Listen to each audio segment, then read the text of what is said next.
Welcome, welcome very much to Conversation. A pleasure to welcome to the program a dear friend of mine from way back. We could go back some considerable period of time in the realm of television and other kinds of enterprises involved with multimedia, and that's Gregg Cannizzaro. And he's a producer of television, and he's got a new venture going here in June of 2013 we're going to talk about. He made a film some years ago about the Italians in America, which was a knockout. I thought it was great television production. Gregg, it's so good to see you again. Welcome to Manhattan Network's new facility. Well, my pleasure to be here, Harold, and it's always a pleasure to be around you anyhow. It's good to see you and talk about you, and I'm excited about the fact that you've got new things going. Why don't we do we got 58 minutes, okay? Why don't we go back a little bit in a brief kind of way, your background, you're of Irish descent, obviously, with a name like Cannizzaro. I'm not Irish. I'm making a joke, son. I'm making a joke. I got to get with you. Yeah, and that kind of thing. But go over your background a little bit, including your television, and then we'll get into a conversation. We want to let the people know, and I want to learn about this new facility you and your colleagues are putting together, Go Indie TV. But a little bit of your own background, personal, born and raised, a little of that stuff. Okay, a quick little anecdote. Say, for example, I am born and raised here in New York City. Right. Was born actually in Booth Memorial Hospital here in Flushing. Okay. I got into the industry in HBO in its early days. Okay. And I was over there as a production manager and doing different things. And then I went to New York University, to the Tisch School of the Arts, and I eventually winded up out in California, employed by E! Entertainment Television. Oh, really? And at E! Entertainment Television, I worked up the ladder. Yeah. So basically from sound to camera. Yeah. And after that, I got into producing a show called Tortilla Soup for E! Entertainment. And that was for E! Entertainment. How long were you with them? 14 years. 14 is considerable enterprise. Yeah, you didn't happen to know George Stoney at Tisch, did you, by any chance? No, I have not. He's one of the people who made possible public access television. He was teaching at the Tisch School of Film. Oh, was he? Yeah, he was there. He passed just at 96 years old. Still very vibrant just 96. A few months ago. But he's a major founding father of public access. He's associated with Tisch. But 14 years at entertainment, that's a lot. So you've been in I think that you took the torch now for public access. Oh, no, there's a lot of people. I believe in public access for You're the biggest proponent that I know. Yeah, I've been at it for about 45 years, and that's just a little bit, not a lot of time. But we're not talking about me. We're here to talk about Gregg, Absolutely. But so you were there, and you've been in the television realm for quite a long time then, really. Absolutely. Yeah, I mean, I worked in all different fields in my field. So, I started, as I said, like early on, like learning it from the bottom up. As a production assistant, and just like most of the students and stuff like that today. Yeah. But where I winded up was that I left. I came back here to New York. I formed a production company called Indie Gem Films originally, and it's still up and running, and we've done some amazing products with that. And then after that, this concept of where the internet was going. Yeah. So the how evolution long ago of was that? Well, how long ago was we did our together? We the had last a couple one programs. me and you were together was probably, I don't know, about 4 or 5 years ago. Yeah, we did I came to that party. That. We, met some interesting people at your place. We have the gentleman that was on the boat going around the world. And, yeah, so Oh, I did talk to him after I talked to you on the phone. Did you really? Yeah, and I told him about you. I found him fascinating. I'll tell you the truth. I mean, I think I was going to put you in touch with him if you want me to. Yeah, and there's also another the gentleman from the There's another guy I Planetarium. want to put you in touch with called Chris Zello, who's a major producer, really good producer. I want to put you in touch with him. I sent you an email, but I don't think it got through or something.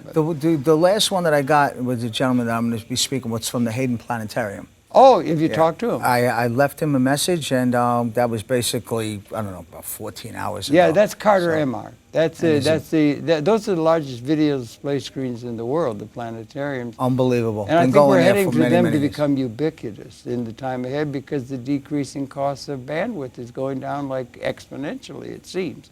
But Anyway, that's all sort of outside the ballpark. You know, we're having this private that's what conversation. happens in a conversation as opposed to an interview. We were supposed to go Which there, you were but just there we saying are. before. Yeah, right. And Anyway, I loved your analogy. You yeah. should share it with your audience. Yeah, right. So anyway, it's really good to see you. And you've been you're into, when you got to Indie Gems, is that what you called it back 4 or 5? Yeah. Were you before that? Were you on contract to produce what somebody else wanted, or direction, or the writing and so forth? Were you independently producing your own stuff?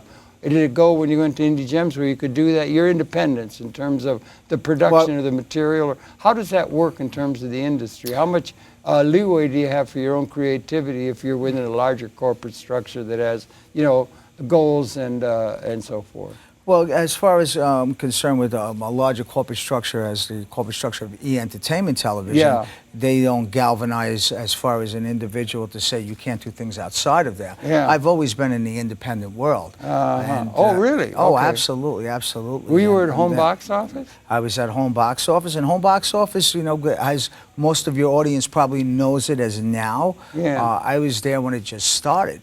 Were you really? Yeah, that was a very radical and independent concept to say to people that will show you programming commercial free and coming through a cable where everybody had like rabbit ears and, you know, the antennas on the roofs. Could I share something with you? Could I share something with you? I used to go around with, do you ever remember a Porta-Pack? You're too young for that.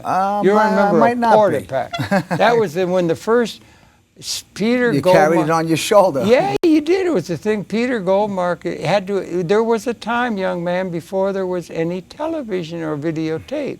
It had to be invented in order for it was all archived in kinescope. It was a film process, right?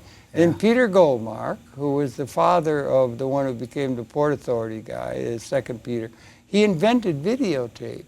And then when he did that, once you had videotape, then the Japanese picked up on the creation of all the technology that followed that we've been playing with for these last few years and so forth. And they had a thing called a Porta-Pack where you could go out and do television, black and white, 20 minutes with a camera of footage and everything. But I had one of those early because I was involved with Marshall McLuhan and things as a professor.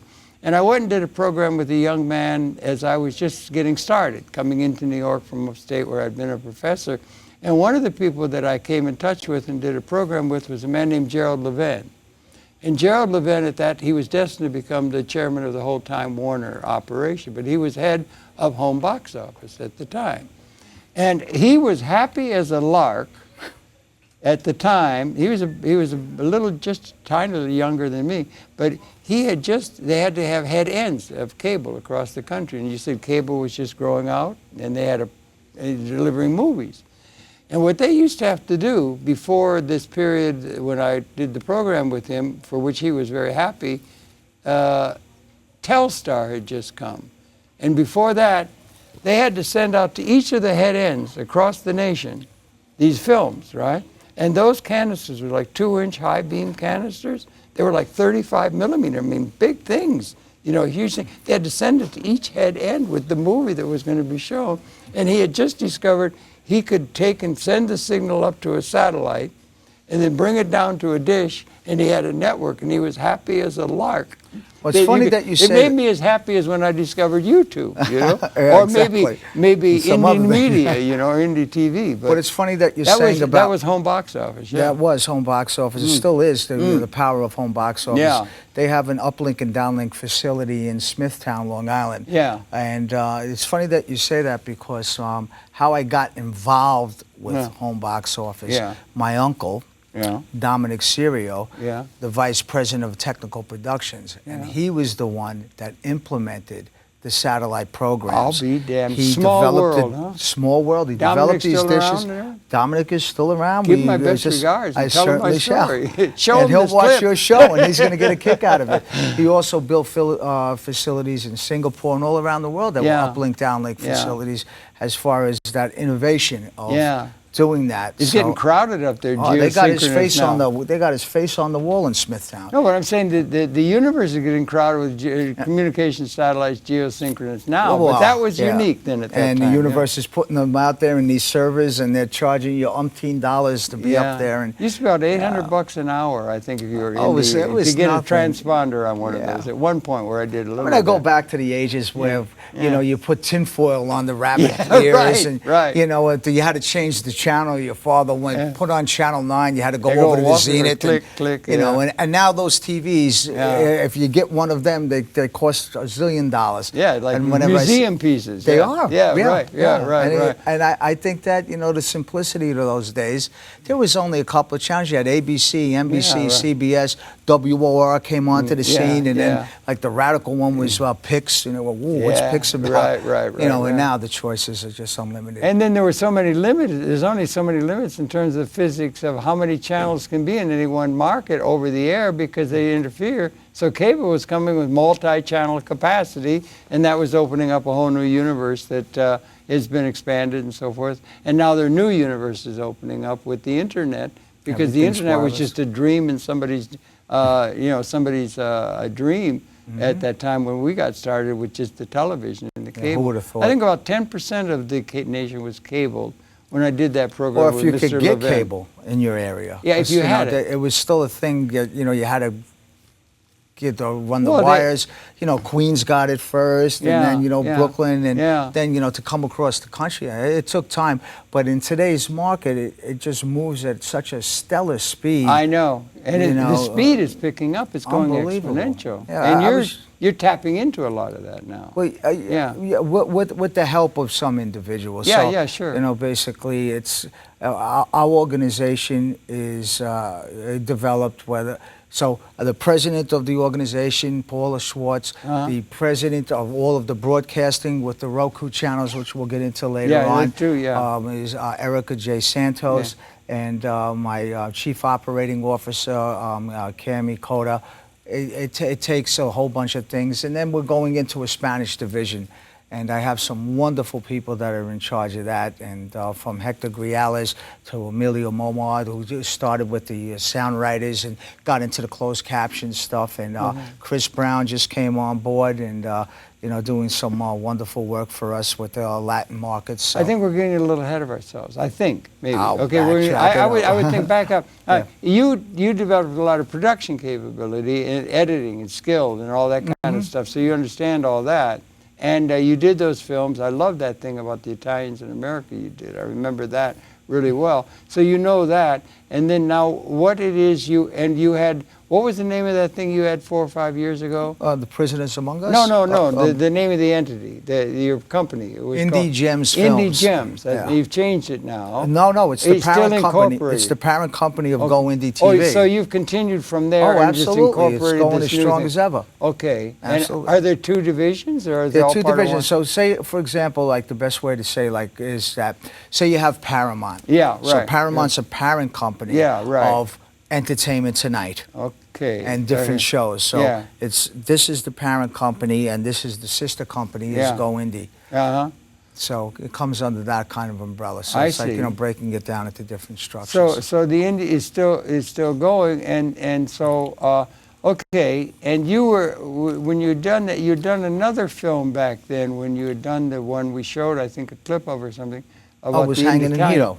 Pardon? The Hanging in Hilo film. I think I just finished it. It was in Jamaica. I think so. And we shot it with my rest in peace, very dear friend, Sherman Hemsley. Yeah. And, was it a feature or no? It was a feature film. It was a feature, and it was a major production. And, and it was well received. So we're very happy. Before that, it was a film that the first film that the company did was called Get a Job. And it won awards in all the film festivals from NoDance. What was the one about the Italians? Was that a labor of love about family or something? Michael DeLauro is the gentleman that created Prisoners Among Us. And that's it. Yeah, right. And basically it was brought to my attention as the president of the Sons of Italy of America at that time. And for the local chapter of the Hollywood chapter that I developed, that was named after my father. May he rest in peace. Yeah. So I met Michael, and he showed me this this project that he had, and Tom Brokaw was the narrator on it. And, wow, that's big talent. yeah. And he did just an amazing job. So So our company turned around and we got behind it and made some things happen for it. Okay, George Stoney, I mentioned you, was a filmmaker. He did a lot of things in the New Deal. He was a really major filmmaker, and I swear to God, I looked at they were what they called sponsored films, to let people know about Social Security and some of the things of the Dust Bowl and that kind of in the 30s. He was older, right? But he made films, and they had Hollywood quality built into the films. I went and saw some of the things he did. He made a lot of those, and they had a little bit of backing from government sources or something. But then you can go all the way over to Hollywood, and you can go all the way over. You lived in L.A. for a while and everything. 14 years. Yeah. So you go over there. That's another world. And that, I was just thinking about that. That takes an awful lot of consideration to make a feature film. That's a big project to do it. You have costuming, you got directors, you got stars to deal with, you got MCA to deal with, and contracts and all that sort of thing.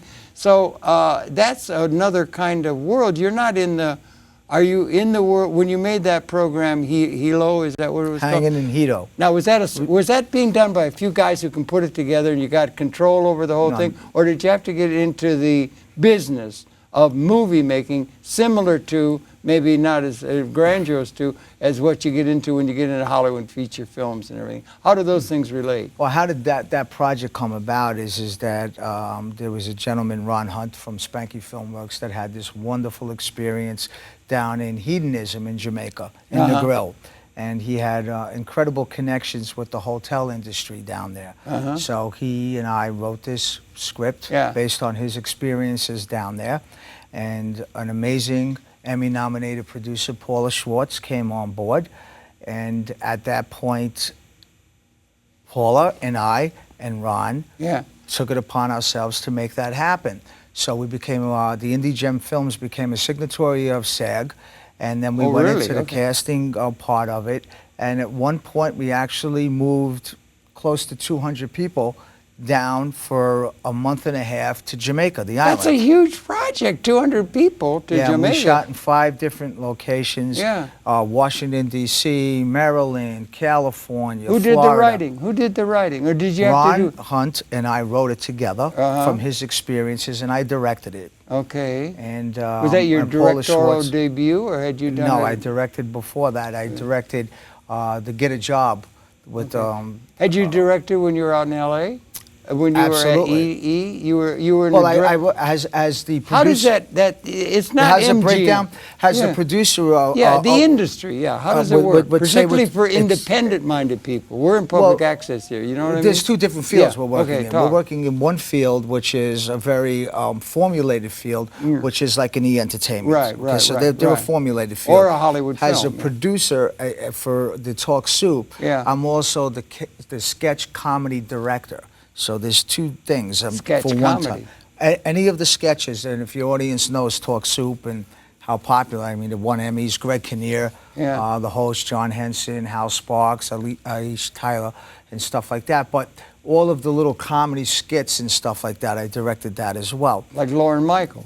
There you go. You know Lauren? Lauren, no, I would love to know. Yeah, and if you're watching the show, give me a call. I got you. I'm just as funny as any guy you'd have on Saturday Night Live. Believe me when I tell you. Oh, you think of yourself as a shtick, huh, and everything? I can make people laugh. Yeah, all right, that's a little bit here and there. But the skills and so now we're going to move to the independent world. Yeah, right. Okay. The independent world is a very difficult world because these are people that, and I believe, are the most talented people in the world. But the thing is that do they have the finances to make things happen? Yeah, right. That's so what they're it's either about going lot, to get, borrow from family, friends, and hopefully that somebody would see their work. They might be accepted into a film festival, and be able. You see, independent. How can I put it? Independent filmmakers. Yeah. All we really want is to just get enough money to make our next film. Well, okay. The ones that they want to get rich, this, that, and whatnot, those are the far and few between. But we like to express ourselves, and that's what we have. It's a word of expression. You have a show here, you do conversations, you don't do interviews. You express yourself, interesting people. If you look at the independent film world, it's like that. Huh? It's like that, and now with the advent of... There should be camaraderie between public access and where you are. You know what? It's a brother and a sister. Yeah. You know, and filmmakers, if you are watching, I know I'm seeing over here on this camera here, if you are watching what's going on, the bottom line is that you come to public access, because public access can do you the right thing. You know, here's where you can promote yourself any given time. Okay, and on my part, I would say everybody should go to indie films and be able to learn and some I could stuff promote you too. How's that sound? So one good turn deserves another, and there everything go, like brother. that. And you've been at it like that. So okay, so you're in there. 200 people went in a grill. That's like a big deal. That's a whole airplane full of people. Especially when you got SAG involved, it becomes a big deal. No bad. But, Screen Actors Guild. The Screen Actors Guild. Yeah, because then you got union stuff and everything. You have to deal with that. You have to deal with it. Of course you do. You do. Okay. You know, it's not as it's not fly-by-night production. And this is an independent production that we were doing. Yeah. So it's not that there was a gentleman, and like I'll say it once again and every time, a gentleman named Ron Hunt, and he backed the vision 100% and put a lot of money down to make that happen, that film. That film, right? Oh, absolutely. Without him, there was no movie. Even though we wrote the script together and I directed it and Paula Schwartz produced it, it all starts with the person that's got the checkbook. It does? It doesn't start with the writer, huh? You could write all you want. Yeah. It could be sitting on your shelf. If you have a believer that's willing to believe. Yeah. Because most of the people that get involved in an independent film project, you're not going to recoup your money. Really? You mean the people the people that back it is what you're talking about? The people that are backing it. Why are they backing it? For some aesthetic reason or well, for they personal back it connection? for all different reasons. They believe in what the project's about. They might see potential in the artist. And there's other reasons as well. But then what happened is that YouTube and these things came out, Vimeo and like this, so it gave it a second life. So even if you didn't recoup the money, there was an audience that was watching your project. That's interesting now. So that's where Go Indie TV came involved. Okay, that's where you go. That's where we want to get to, because that's the thing you're involved with. And now, and that's something that's very interesting. I was with my dog. I don't know if you've met my dog. Yes, I have. Humphrey, the dumbest dog in the world. I love him. Well, that's I was watching on the couch with him the other night, and I happened to have the clicker for Time Warner. 1,996 channels. 1,900. When I got started, there were 10 or something, you know. And that was a lot of choices. Yeah, right. But and it was going, and I went through, and they got a lot of channels and everything like that. And the thing is that there's a lot of capability for programming in there, and there seems to be programming on all those at different levels. Some are pay, some are not, and all that. But there's a lot, and that's expanding all the time. We have 4 channels that stream to the internet here. So all the programming here streams to the world. I guess that's going on. And wonderful with the high def here. Now. And good. Well, it's just moved to high def. We're not streaming in high def yet, but we will be soon. But the thing is that gives a whole lot of opportunity for programming, and television or multimedia programming is the future, I think, of storytelling and everything like that. And they got some channels that are really got interesting programming on there. The History Channel, have you seen that ever? I watched the History Channel. Me and my partner, Edgar J. Santos, were just talking about how the History Channel, things, you get so educated, and it's almost like you don't even have to go to school. Tell me about it. I saw a thing. They saw it. Did you see the one they made? And I was thinking of it. They did it, right? And they had a thing called the history. Well, they had the history of the world in 2 hours, right? And they begin with the Big Bang and all the physics. And they got physics. They got great graphics. They got this done. Then they have people who are like actors, and they got you've got like a stagecoach, or you have all this stuff. And I was thinking it's like making a damn Hollywood movie. It's as complicated as that, absolutely. It gets really complicated, but it's educational. And I was thinking, boy, if you could show that to somebody without, and I don't think there was hardly a written word in the whole thing. You could show it to somebody, if you had to translate it into other languages, they'd get educated like hell without having to read anything. Yeah. And I think that, you know what I think there is? I'm just suggesting. I want to get back to Indy, right? But I'm thinking that there's going to be a great opportunity for the universities of the world to develop film production capability in order to bring education to the people of the world in a multimedia way, and that might be a great garden of opportunity for the kind of talent and things that you've been bringing along, that it's being neglected because people are just stuck to the idea of the lecturer up in front of a class or something. But they could be creating really educationally interesting stuff like the History Channel, and there would be sources for financing it through all the sources that are tied into state and private endowment of educational centers like universities. What do you think? There might be something there that could be... I think that's already... That's a garden we could work in? Oh, it's a beautiful garden you can work in, and that garden is already being harvested. Is it really? Yeah. Where? I don't see it on cable television or where. I'm speaking that inside of the different colleges,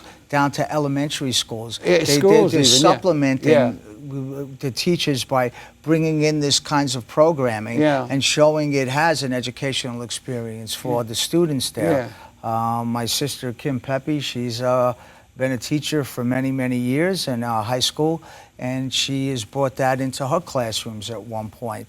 And she brings it into her classroom. And there's many other teachers across America. But what I'm thinking about is having part of a university. Like a virtual university. Did you ever know Bucky Fuller? Did you know of Bucky Fuller? He was a major, what they call systems thinker, a real intellectual, okay? And he was a major guy. He did Spaceship Earth and all this. He's a major guy.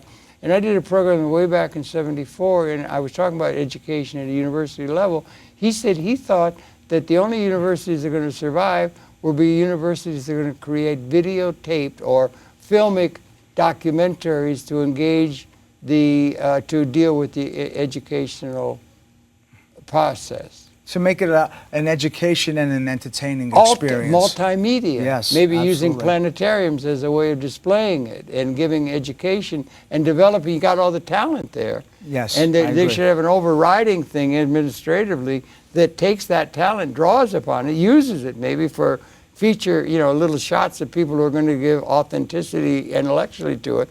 But then you'd have the thing of getting the stagecoach and all the other kinds of things like they do on the History Channel. You'd have resources that would be available to you through the financing of that the universities have available to them and their alumni and stuff. Well, instead of having to fight the independent thing of getting the basic premises, the basic backing you need, it would be through institutions that would be creating that rather than fighting it.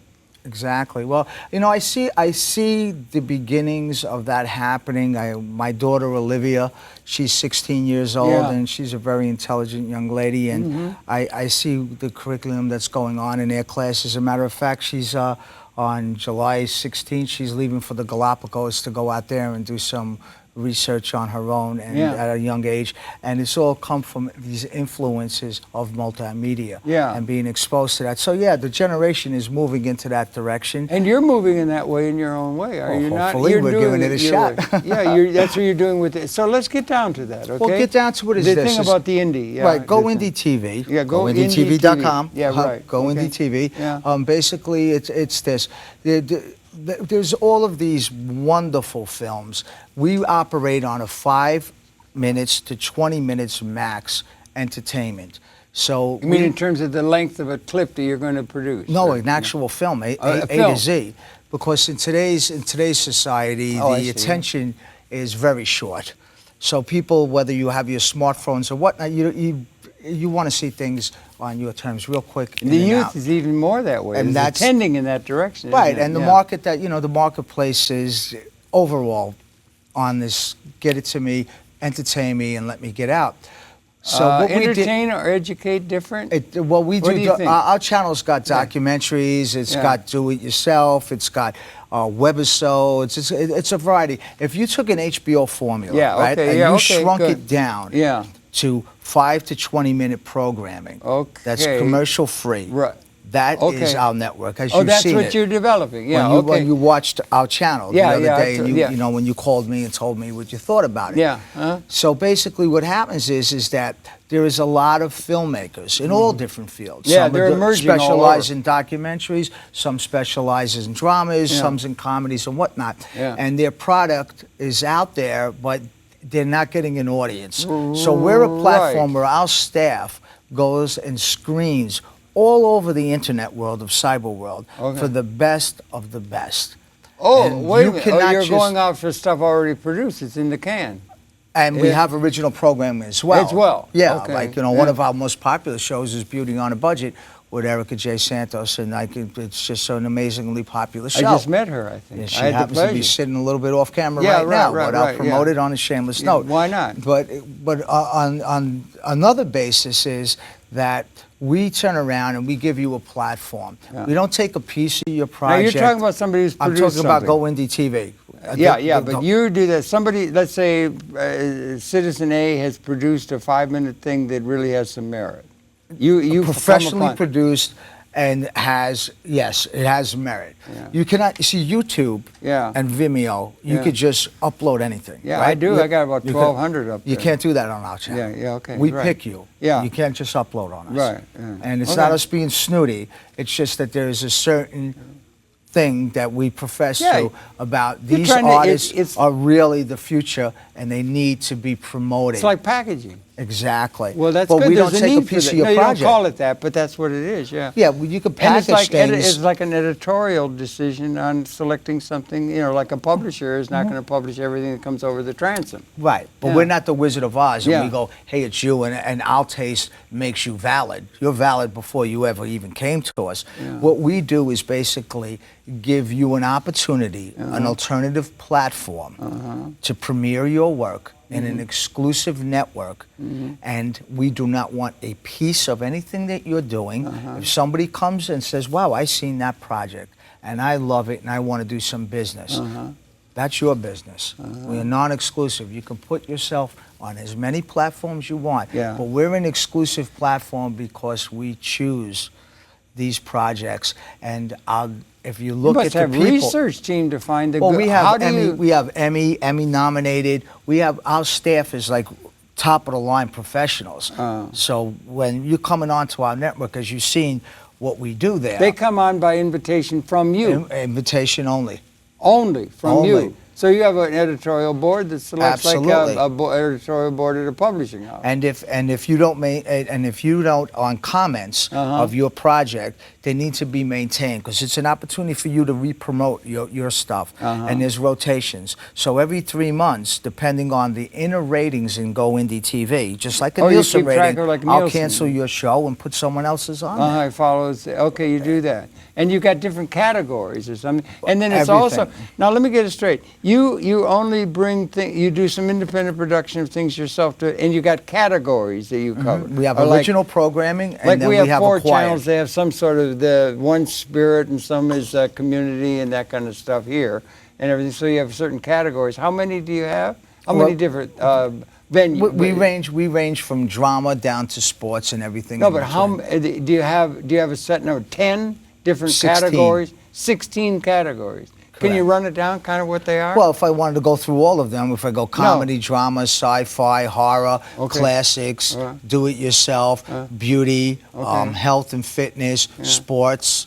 Okay, well that I got the idea there. And these are all pieces that are about 5 minutes in length or straight. Well, most of them range between a finished 14 thing that starts and ends and is 5 minutes, and they got to find something. Most like, of them, the majority of them aren't 5 minutes. you The take a majority clip of from them, it or what? no, the majority of them run between 15 minutes to 20 minutes, and Oh, that's what 20 credits- minutes is your outer limit. That's in the time. max. Oh, I see. 15 That's the to max 20. running time. I didn't mean it's not an hour and a half. It's not Gone with the Wind. It's not a long thing that you do. It's not that. It's 20 Well, minutes series. is max. There's series. Series. So, Go ahead. for spell example, it out. say a webisode. A webisode would be a comedy series. A like webisode a instead of webisode. an episode. Yeah. Yeah, okay, but we're on the web. Yeah, So say okay, one it's of all our web. popular shows Right, is Mama Luke. Mama So Luke? Yeah, Mama Luke. Is you that know. in the It general stars stuff? Johnny Roast Beef. No, it's a comedy. Oh, a comedy It's a, thing. it's a spoof comedy of an Italian Who clan. put it together? Some other gentleman put it together. So Yeah, we who? turned around and we turned around and found the program. You found the program. How do you And find it was the brought program? to me. Well, Cammie Carter brought it to me. My chief A friend, operating a friend. officer. They found No, she's it. not a friend. She's my COO. Oh, okay, right. she brought it to me just like there's things that Paula Schwartz will bring to me, Erica J. Santos will bring to me, and our staff screens different things and brings it to them, and we sit there like a tribe. We're like a family. Yeah. And we look and we see what's appropriate for our show. For your classifications of 20-minute topped out in time episodes that could be included, and then do you solicit them?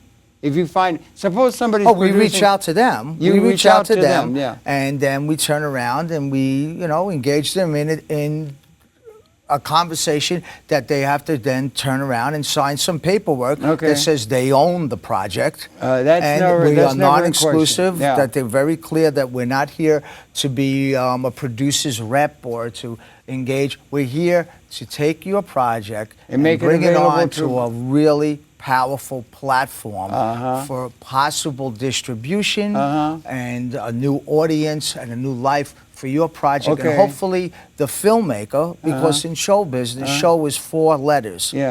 And SHOW. And most filmmakers don't know the show business. Most people don't know the business end. So unfortunately, these independent filmmakers and producers get ripped off by these middle-level distributors come in and they take their price. They don't know that they're making money with it in Yugoslavia and Czechoslovakia, and they don't know. They get ripped off. Or people take advantage. If we're able to educate them. Very often creative people are pretty innocent.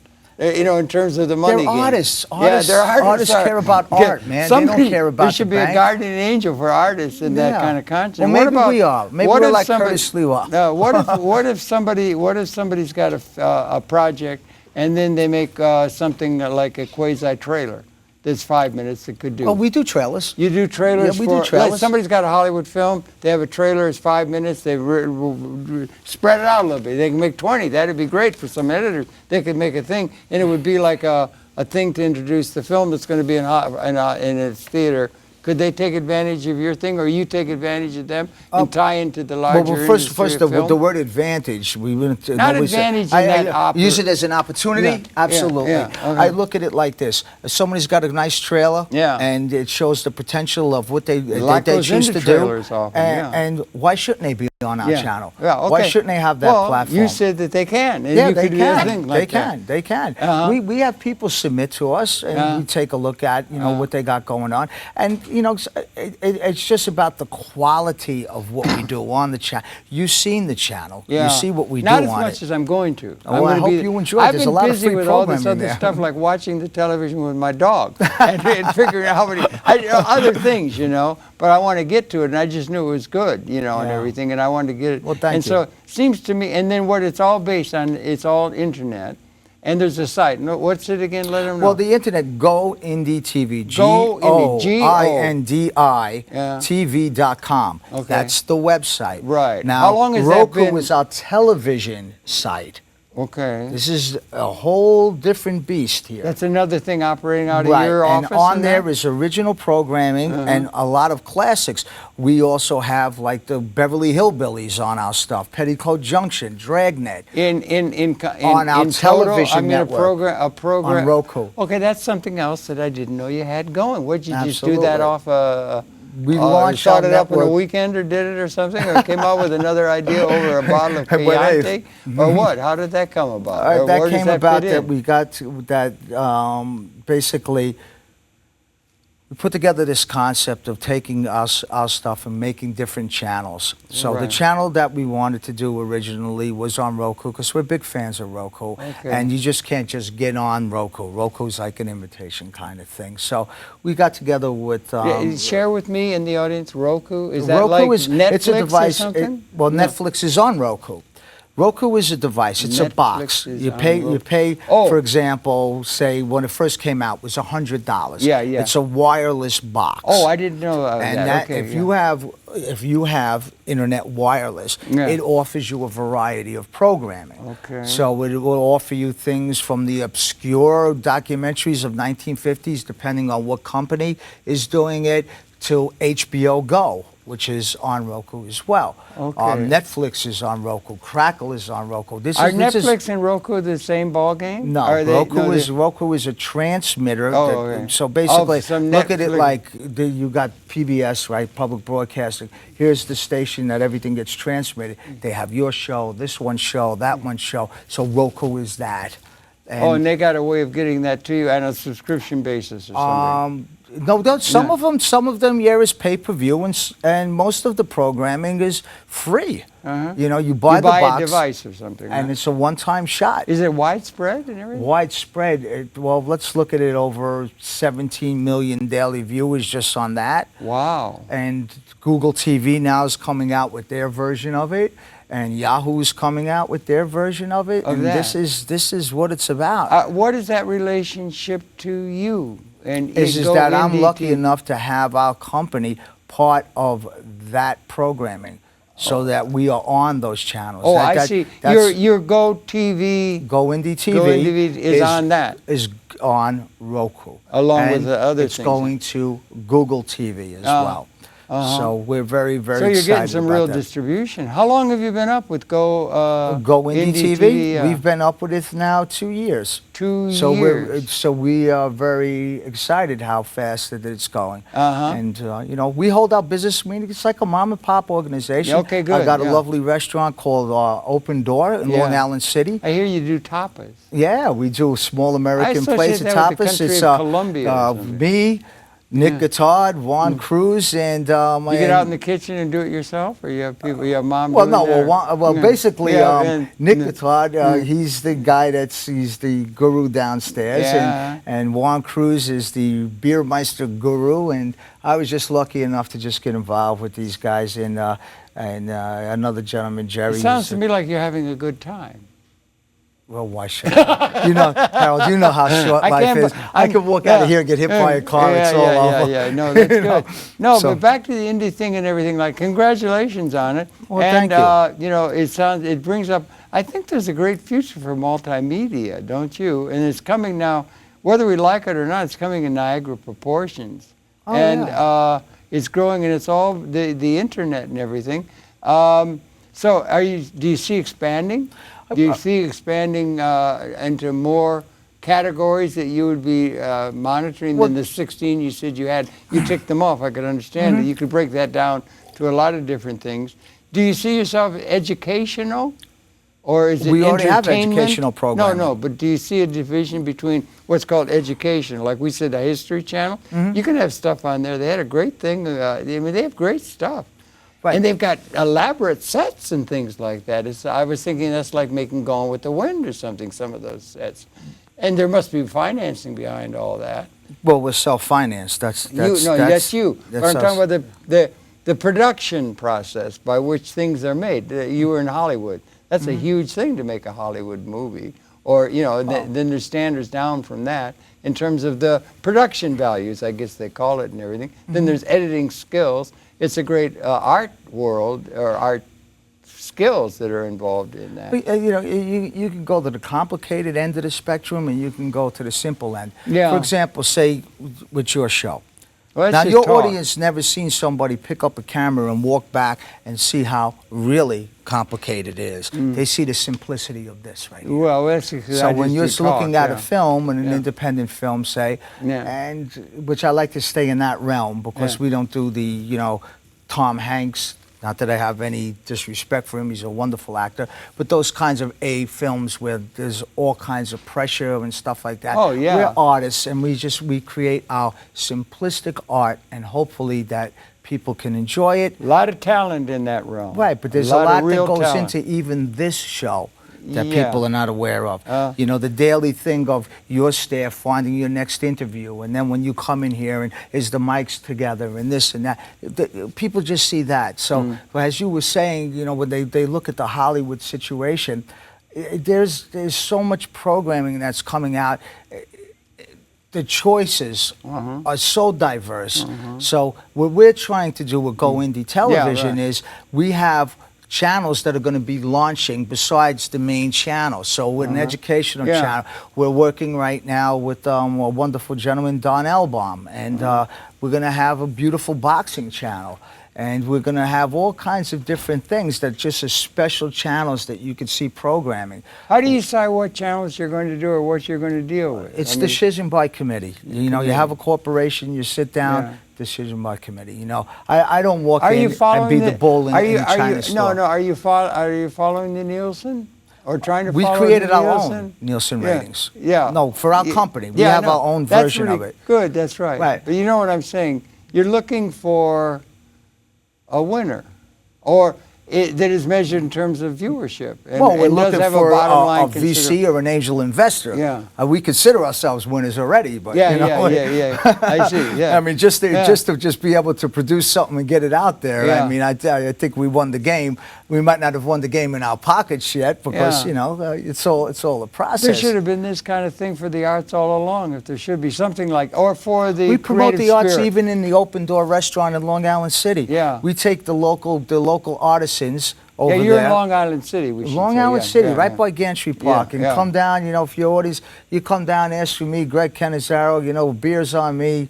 It's all good. Yeah. And I'm not doing it as some kind of shameless promotion, but we do promote the arts. We take the local artists, so we put their paintings inside of the restaurant, and hopefully. So what's the restaurant called?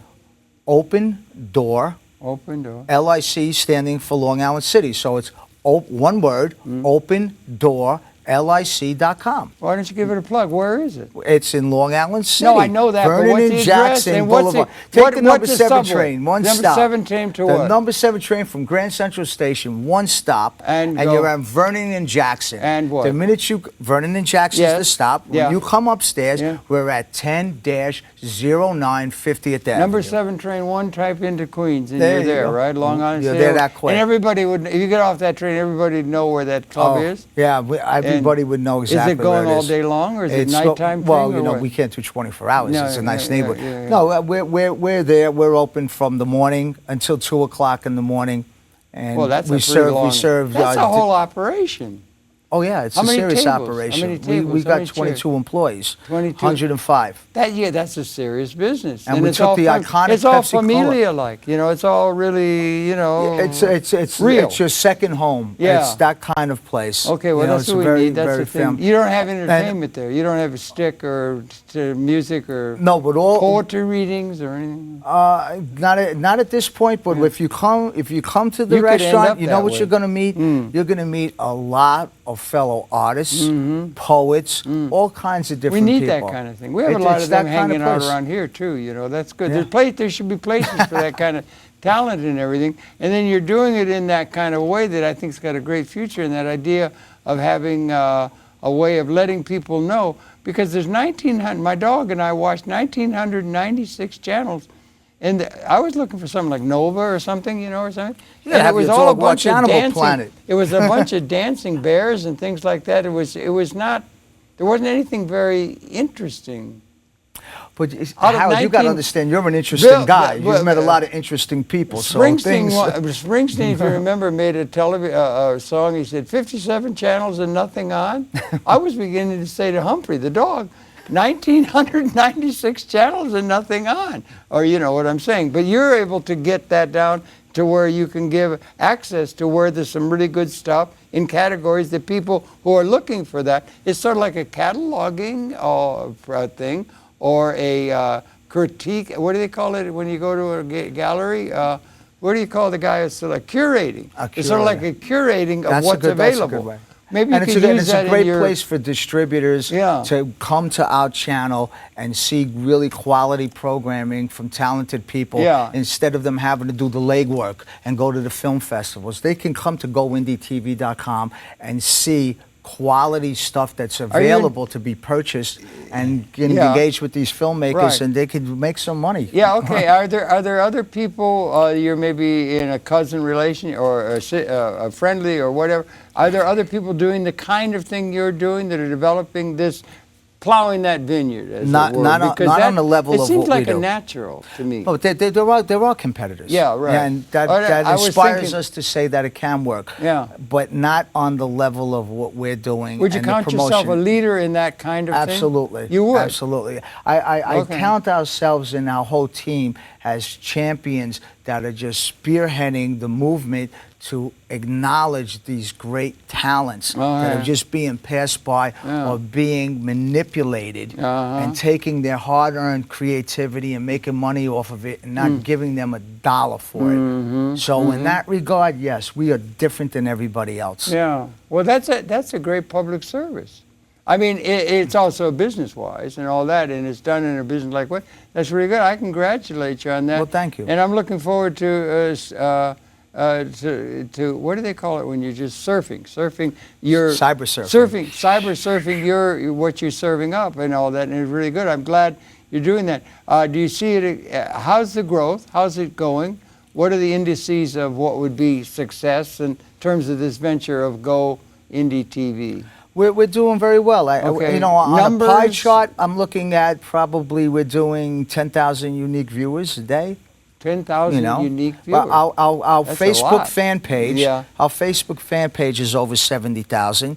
Wow. On Twitter, just people following us is over 90,000. Do you think people. yourself a part of the social media movement? Yeah, we are the social media You are movement. part of the, well... This is like the days of D.W. Griffith when it became, when went from silent films to talkies, and this exciting thing was happening. So this is what's going on in the cyber world right now. There's no rules, the creativity can go anywhere, and it's just an exciting time to be involved with this aspect of the evolution of entertainment. Of entertainment. It's the evolution of entertainment. Entertainment. Can education be entertaining? If education... Can education or real content? I'm going to say real content. You know what I'm saying? If they keep a little bit, at least, in entertainment, an entertainment aspect, in education, the kids will be more open to it. If they come stagnant and just go, just the facts, when they throw a little entertainment, I'm not saying that not taking it serious of a subject matter. Yeah. But by using a little of reenactments, with, you know, that Hollywood kind of thing, and making it more fun, and making education something fun to learn, not something that you have to learn. Or interesting. That's what's going to make it McLuhan go. used to talk about actions at the interface. It's like a thing called systems understanding, where you're relating. Or let me say, did you know Mark Stallman? Mark's an investment banker. He took AOL public. I want to meet Mark Stallman. Well, he was from, well, I'm not sure if he's still in there, but his dad, he took AOL public when they went, you know, and everything, but he's smart. And his dad was in the room with Norbert Wiener, who is the father of the computer. I mean, it goes back to Turing and everything, but he was in the room when they coined the term cyber. It means steersman, right? And he had a thing where he said information overload, or this is a cybernetic percept. Information overload permits pattern recognition. So you're like, we're being inundated, Jerry, every day, come over the transom, a breakthrough in every damn science field all over. There's all kinds of interesting stuff going on, and you get information overload. Some people get overwhelmed, but information overload permits pattern recognition between a whole lot of different things that makes an overall system. It's called systems thinking. And you're linking to a lot of different things you're seeing. It's like not looking at the dot within a pointillist painting. You're coming back and seeing the whole painting. The perspective. So you're beginning to see the whole human perspective. You're seeing things in a comprehensive pattern. Do you understand? I absolutely do. It sounds to do. me like you're doing some of that, maybe in a degree, and it could be expanded. Well, we went on the formula. That's why our programming doesn't exceed 20 minutes. It's information overload.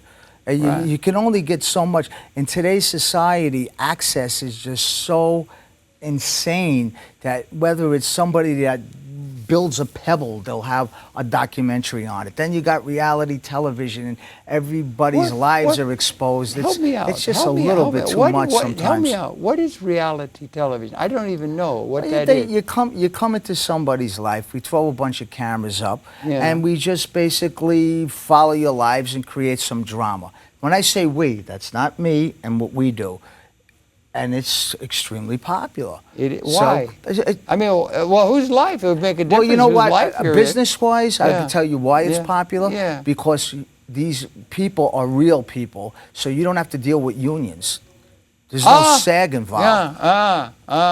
If I followed you with 9 cameras everywhere that you went, well, yeah, the guy's got an okay life. Let me create some drama. Get his ex-wife to fight with him. I'll get his dog to do this. And acting.